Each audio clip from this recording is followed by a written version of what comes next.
Hello beautiful people, I'm coming back to you with a new video and a new concept even. I'm stepping outside of my comfort zone and I'm excited to bring this to you. I have this mantra that really helps me kind of get through life, and I really think it's helped me become a happier person. It's been my secret to happiness, my secret to success, if you will. And my mantra is what you feed grows. So that means what you feed, what you give your time and energy and thoughts and all of that grows, it manifests. You get more of it in your life.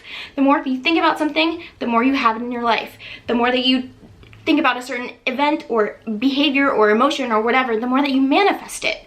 And it might sound a little hippy dippy or whatever, but it really works, and I'm gonna break it down for you.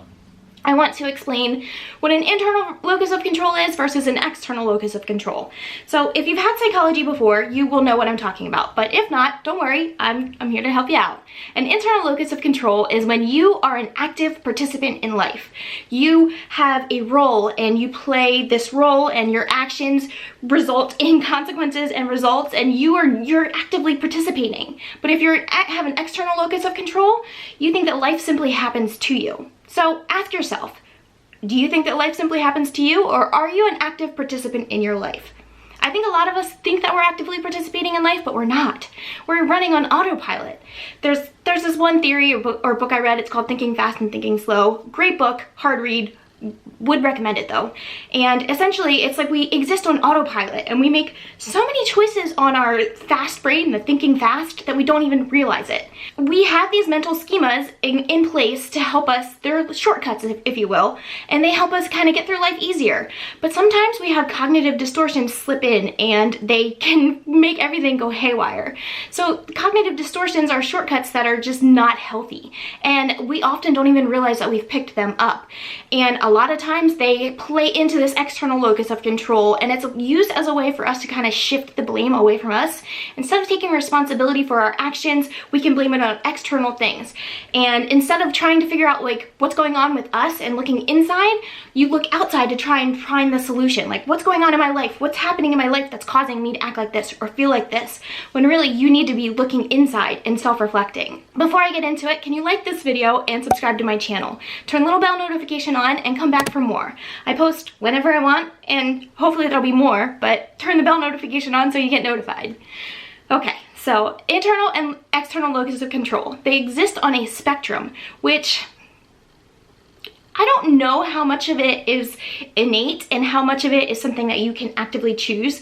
Funny that I say it like that, but I think that you can cultivate an internal locus of control. It is a constant reframing, a constant mental reframing. So you're consciously choosing positive thoughts. You're constantly choosing to focus on the good. You're constantly choosing to not focus on the bad. The more that you focus on the good, the less you focus on the bad. I'm going to break that down for you. I'm going to talk about the internal and external locus of control. I'm going to kind of show you how that can affect your life in ways that we don't even realize. And I want to tell you a story about how I used this internal locus of control and cultivating it and mindfulness techniques to redirect my mental health, to redirect my happiness.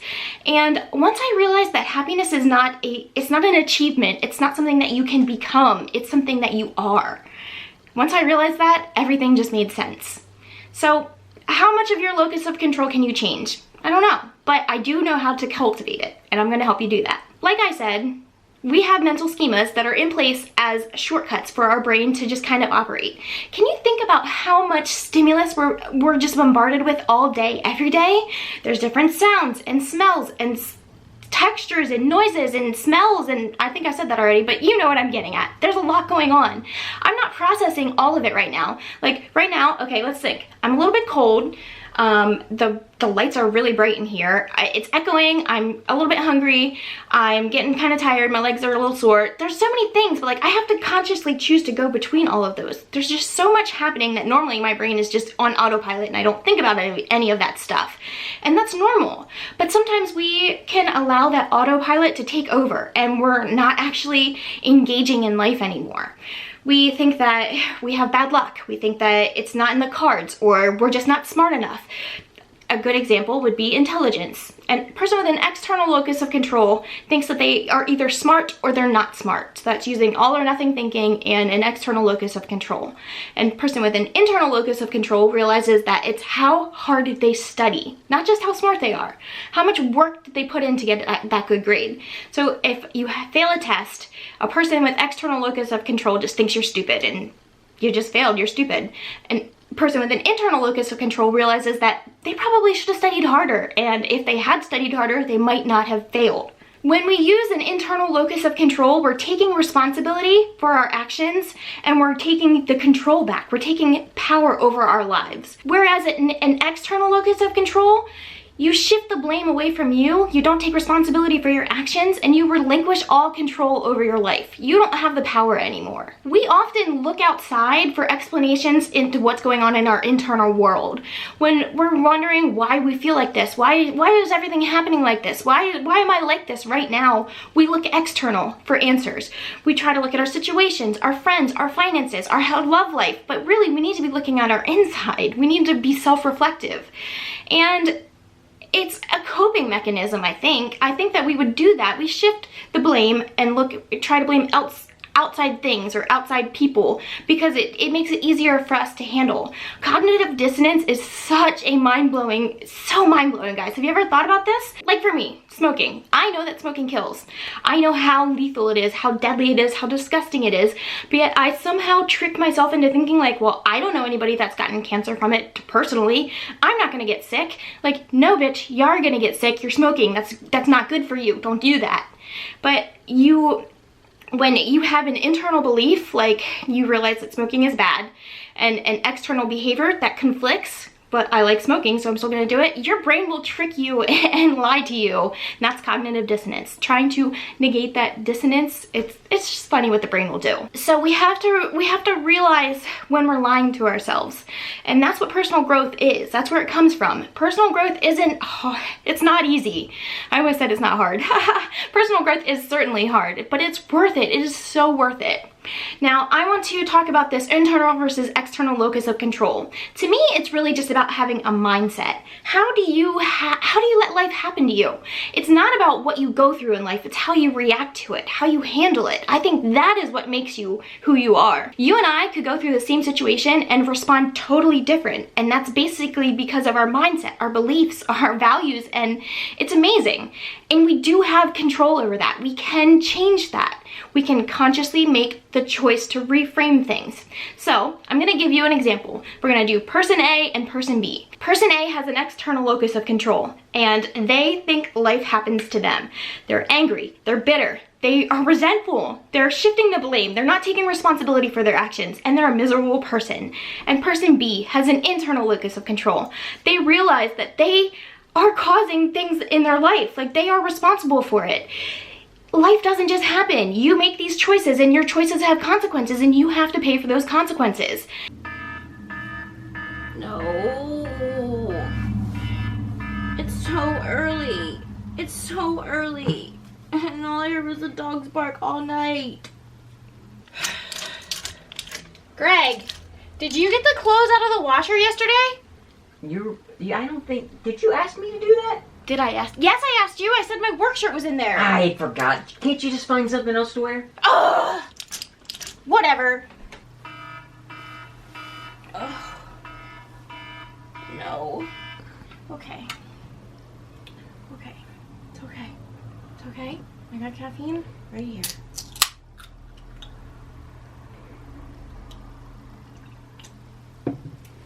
Hey, honey, did you remember to put the clothes in the dryer yesterday? I failed to do that. Oh, well, okay. You have other stuff you can wear? Do you need me to do anything? No, I'm good. Oh, that looks I'm good. great. Who do you think has a better mindset? Who do you think is going to have a better day? Who do you think is going to be happier overall? I feel like it's pretty obvious that internal locus of control is the happier person. Life really isn't about what happens to you. It's about how you react to it, how you handle it. What are you going to let it do? How are you going to let it feel? Nothing can make you feel any type of way without your permission. Nothing can upset you, nothing can hurt you, nothing can make you angry without your cognitive permission to allow it to take up space in your head. Why are you gonna let something take up space for free? I love when people say that. It's like, why are you going to let something take up space in your head for free without charging rent? Girl, don't do that. Just don't. It might seem at times that our feelings are instinctual, I guess, you know? I'm gonna get into my story now about being cheated on, and it hurt, and it's not a fun or pleasant experience to go through, and it's not something that you should just be easy breezy, lemon squeezy. Life sucks, it's hard, and you have to get through it. You choose to get through it. You choose how you get through it. So how are you gonna do it? I'm proposing that you choose happiness. I want you to focus on the good, focus on the positive. It sounds cliche, but it works. Trust me. My personal experience is about intrusive thoughts, and so Greg cheated on me, and we decided to work things out. We decided to stay together, but it took a lot of healing, and for years I was in this cyclical pattern of ruminating and intrusive thoughts, and then the intrusive thoughts would ruin my day. I would have days where I'd be great, we'd be happy, everything would be wonderful, and then I'd have one thought would just sneak in there and just ruin everything. It would taint everything, and it hurt so bad. It literally hurt me. Like one intrusive thought could cause so much physical pain. It was insane. And once one thought came, then I started with another, and then another, and another, and I just would spiral down into this dark, dark depression, and I would be angry, and I couldn't get past it. And I mean, guys, when I say that I did this for a while, I did this for years. I did it for years. I stalked this girl, the other woman, for like 2 to 3 years. It was so unhealthy. And it's like, what I did is I stopped thinking about her. And it sounds simple, right? It's not. It's not easy. It's so not easy. Don't think about the pink elephant. Just don't think about the pink elephant, guys. You can't not think about the pink elephant. So instead of not thinking about the bad stuff, I want you to redirect your thoughts and think about the good stuff. So when I would have this intrusive thought about Megan, her name is Megan, unfortunately, I would just redirect it to a different thought. Anything that would make me happy. I could think about chocolate or cotton candy. I like food, sugary sweets apparently, but puppy dogs, unicorns, rainbows, grass, green grass, fresh cut grass, spring, fall, autumn leaves, anything like that. And it would take time. It took a lot of practice. But every time that I had an intrusive thought, I met that intrusive thought with resistance. I saw it and I let it go. I'm like, I'm not gonna latch onto this. I'm not going to get into this cycle and go down this road again. And it worked. And I could not believe that it worked. It was amazing. It was like I finally took the power back over my thoughts. I finally felt like I was in control of my head again, and it allowed me to heal. And I wish that I had known about mindfulness sooner, and I'm so grateful that Gregory took the time to try and help me find my way through it. He worked with our therapist, and God, it was just such an amazing tool. But I feel like if I had known about this tool when I was younger, my life would have been so much different. So this video feels like it's all over the place. I hope that it comes together in editing because I don't know. But what I'm essentially saying is that you can't achieve something to be happy. You can't do something to become better. Nothing can give you value in your life. You give everything value. So you just need to focus on the good.